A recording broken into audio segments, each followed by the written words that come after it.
We reached a point a few years ago, for the first time in human history, more people live in cities than in the countryside. So now we have more consumers of food than those growing it. We've seen the wars of the past fought over resources like oil, but now they'll be over food and water. Food security is a massive issue for every government, and the world's super rich are creating alliances to capitalize their grip on the world's food supply. During lockdown around the world, the super rich have had enormous gains in their wealth, whereas the rest of the population have struggled. The Indian agricultural minister in the meetings with the farmers mentions Mukesh Ambani and Gautam Adani involvement in the controversial laws. So let's just have a brief look at these guys.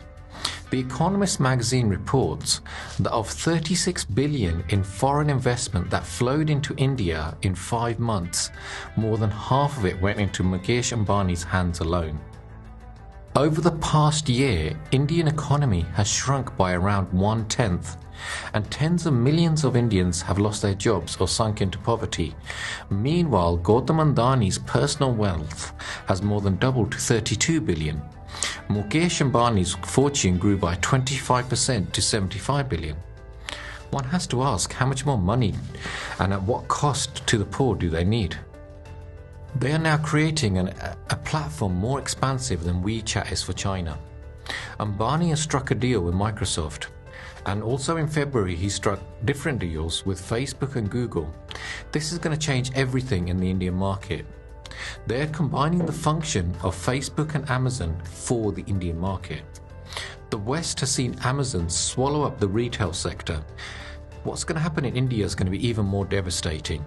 The farmers are awake, but many sections of society in India who will be more affected than the farmers are asleep, especially shopkeepers.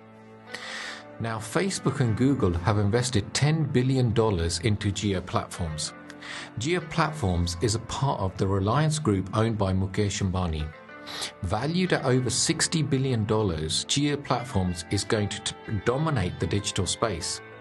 It will be streaming shows, it will have retail, it will have banking, groceries, but more recently and importantly, it's going to be in farming.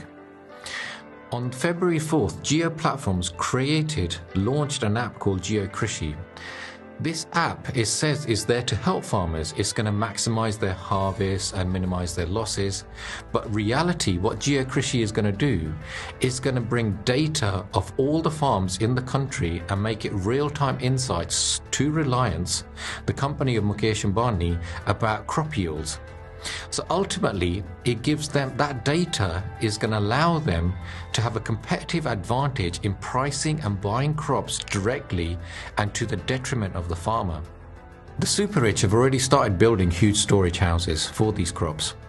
Reports show a 100-acre storage site being built by Adani. This is just one. These mass storage sites mean that they can manipulate the market always in their favor against the farmer. For example, when harvest happens, they're going to say, we're not buying. The farmer's then going to get desperate and have to sell at an auction, so they're going to get it cheap anyway. So they're always beholden to the corporate. But even worse, when these farmers can't buy their bills, the farmers are going to have to sell their lands. And these guys are going to quickly buy up all them lands, and eventually the farmer's not going to be even in the picture. 250 million people are protesting against 3 new laws affecting farmers. Not all of them are frontline, but they brought India to a standstill in a one-day national shutdown. The world news media has been very slow to pick up on it. When the United States elections happened, we had wall-to-wall coverage. But when nearly the same number of population are participating in the world's biggest protest, the media are slow to pick up on it. We need to understand the gravity of what is occurring. 1 million people are on the front line, but 250 million people are supporting it.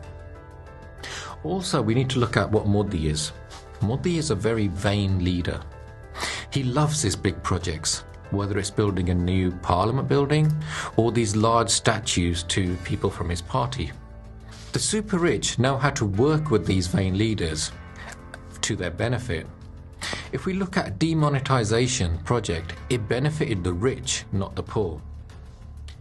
Modi has similarities to Donald Trump in his vanity and his approach to his administration. It's easily manipulated by the super rich because it's chaotic and he always plays to his political base.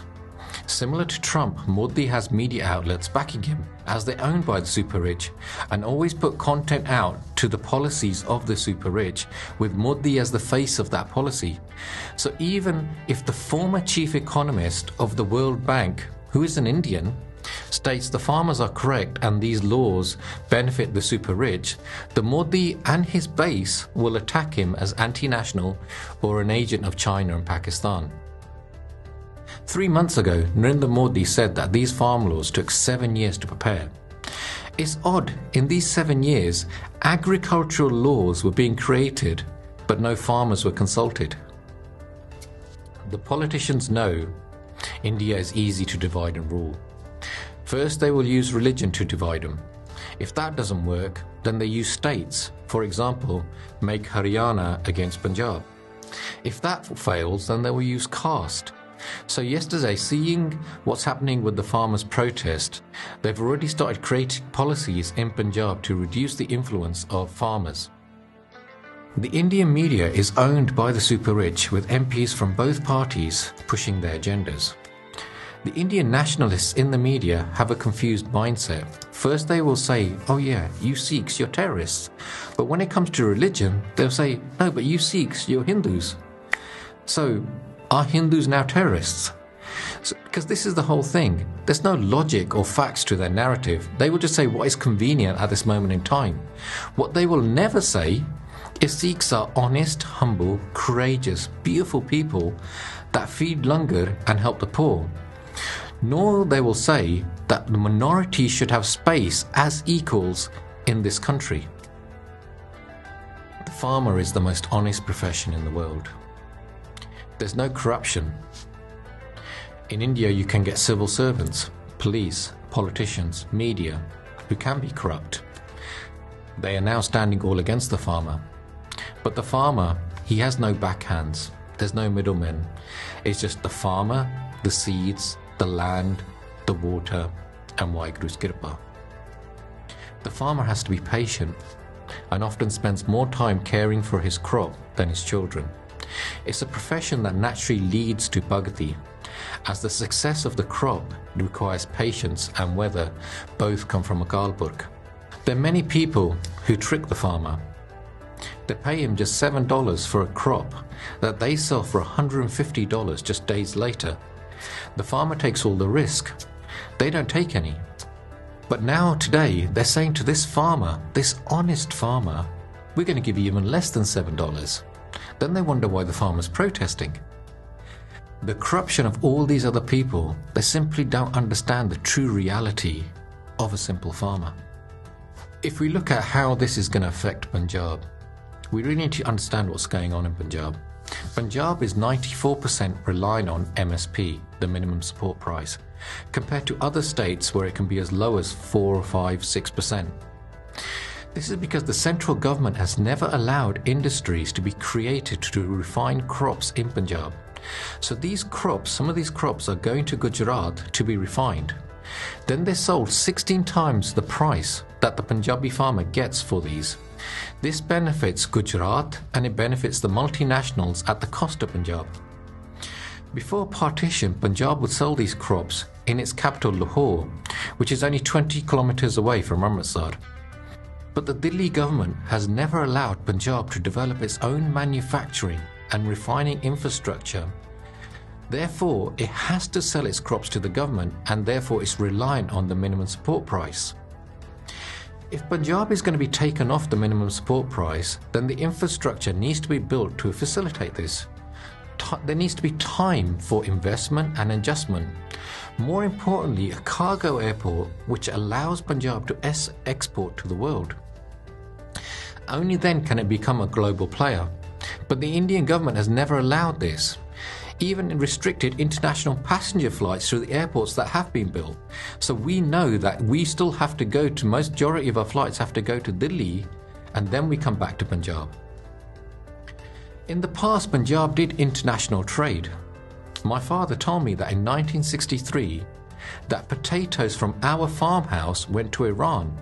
The Shah of Iran sent trucks to Punjab for food, and Punjab was part of that global business, but then this was stopped by Delhi because it wanted everything to go through Delhi and the control of that government. So if Punjab and the rest of India was given a 10-year buffer period so it could build cargo airports, it could build food refining hubs, and build proper international commerce systems, then it can build farmer consortiums and survive. So to do these builds overnight, just like it did with monetization, is going to have a devastating effect on the farmer, just like monetization did on the poor. And this is not just going to affect the farmers, but all the other sectors, and it's just handing over their livelihoods to the super rich. Punjab has always been known as the powerhouse in the Indian subcontinent. Its fertile lands are positioned to reach many markets. If we look historically, Lord Dalhousie, after Maharaja Ranjit Singh's Raj, ran out of paper when listing the riches just in that one treasury, which showed how rich Punjab was overall. India was called by the British the jewel in the crown, but mostly that was because of Punjab and Lahore treasury. As independence from the British became reality, the Brahmins knew to control India they have two big threats: the Muslims and Punjab. So the country of Pakistan was designed to remove the Muslim voting power but also split Punjab, especially giving the power base of Punjab, Lahore, away, so that the Punjab of India didn't have it. So the fertile lands that belonged to the Sikhs in the other part of Punjab had to be given up. And now if we look at Pakistan, despite its huge population, it's still a net exporter of food because of these lands. The Punjab today, if it could trade with Lahore, it would have no issues. But they're never going to let this happen, and even mention of it is called anti-national. The Brahmins then split Punjab even further to create Haryana and Himachal Pradesh, again to reduce its influence and create politics of hate between them. The farmer protests are bringing back this love of a greater Punjab. Ekta is essential. If we can reinvigorate this, then many of our issues disappear, including Chandigarh as the capital, water, regional importance, and language. Delhi has always created issues to divide the three states from the original Punjab. Delhi knows that if a greater Punjab gains confidence, then when it all comes together, Delhi is just on its doorstep. And this Punjab, which had a rich heritage, culture, and history. So Delhi, when you look at it, it takes Punjab's water away from it for free, which is against international riparian laws. But if Punjab wants any resource from any other state, it has to pay for it. Also, to take certain economies away from Punjab, it set up special economic zones which were reduced to take this business away.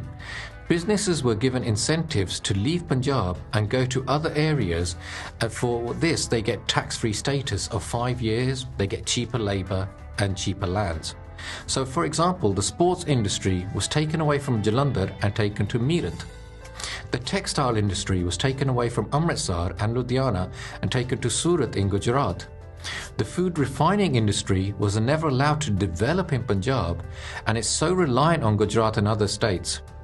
So these policies have been Gujarat friendly, and Gujarat went from the bottom, near the bottom of the league table, to third, whereas Punjab has gone from first to 15th.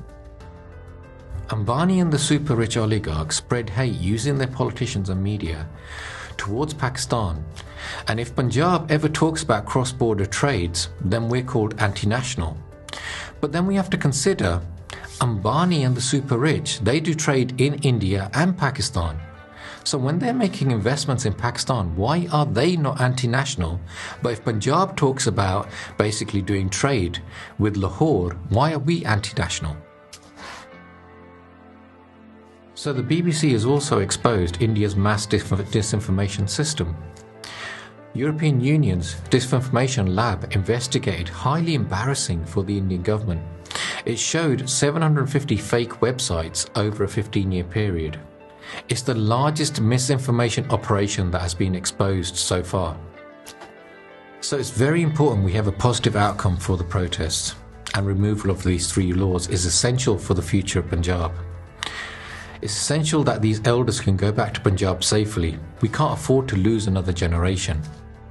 However, we have to accept massive change is coming to India as e-commerce is going to tear apart the way business is done. It's going to be a game changer.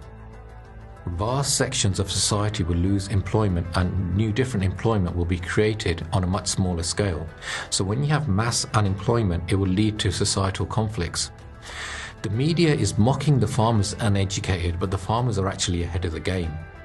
The media is so drunk on the Modi juice that it fails to recognize the change will redesign every aspect of their own lives. Social inequality is already huge, but this is going to be exasperated much further. Only the super rich are really going to benefit from this. So those of us who love Punjab, we really got to look at how we can take our skills that we have in this Western world and use it through commerce, through prachar, through everything else that we can do to benefit the people of Punjab so they can be more reactive and they can better cope with the changes that are about to come. To the elites of Delhi and the Indian news media, I'm a son of a farmer. I speak perfect English. In fact, there's millions of us around the world that do. Do not underestimate our elders, mock their education, their spirit or their resolve. Yes, we speak perfect English. Feel free to communicate with us instead of building false narratives about us. However, let us remind you, we are the sons and daughters of Punjab, regardless of whether we are born in other countries. And most importantly, yes, we speak English. ਪਰ ਸਾਨੂੰ ਮਾਣ ਪੰਜਾਬੀ ਤੇ ਆ।